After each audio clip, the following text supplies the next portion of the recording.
home workout time.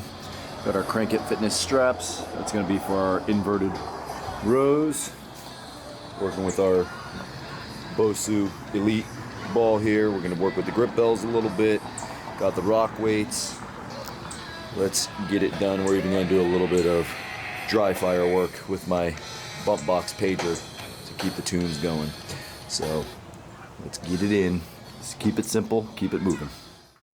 So here we're working on some compressive Bosu ball push-ups. We're not just pressing my hands into the ball, I'm actually trying to pop it, get that chest fired up and primed up.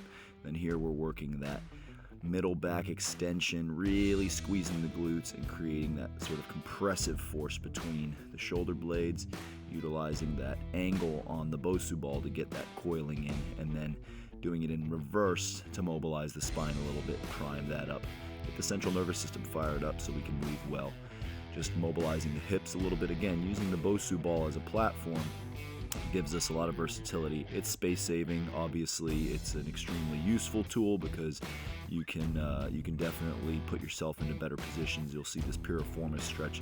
It's a great modification to do there with our hip flexors. We can activate while actually loosening. That mobility and flexibility in the hamstrings and hip flexors is critical, especially if you have any kind of lower back issues and want to feel good. So here we're using the Crank It fitness straps to stretch the chest, the biceps, the lateral slings, and just using it to work through those different angles to get the entire spine moving. I really love this stretch here. Great for my rotator cuff. It feels fantastic once I've loosened it up. And then we're applying the breath belt to the entire workout. Breath belt is great because it engages our diaphragm and keeps us all fired up throughout the entire torso and spine. We're doing somewhere between 3 to 4 rounds on any given exercise. For me, I like to stick to somewhere around the 8 to 12 repetition mark. That works really well for me. I know my body responds well to that.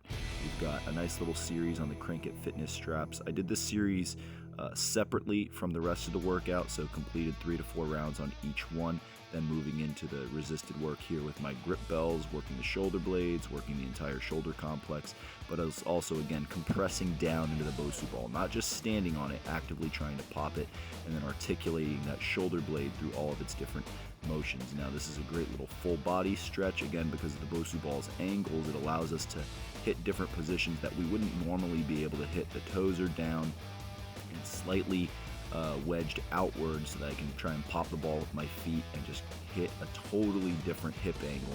Then we're getting into our primary strength series here, working on that rotational row, again compressing the Bosu ball, using the kettlebell swing on the Bosu ball, popping it, and then creating that opportunity to really strengthen everything from the ground up. I'm pressing my feet into the ground, stabilizing into the ball as I rotate the rock weights here.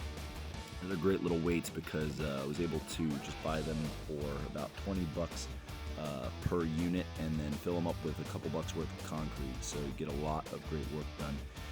And here we're using these grip bells. Fantastic tool because you have so many different grip options. A 12-pound weight can actually be upwards of feeling like 20 to 30 pounds if you hold it at the longer ends. And here we're just using it to help compress and mobilize through the thoracic and the core complexes, and then using it as a handle for the Bosu ball explosive push-up. Now here I'm working some dry fire to complete the series. I did this at the end of each circuit, so 3 to 4 rounds on each of the strength circuits, and then working up to the dry fire to see how my body responds to the fatigue, doing anywhere between 12 to 15 draws, pulls, racking that slide quickly.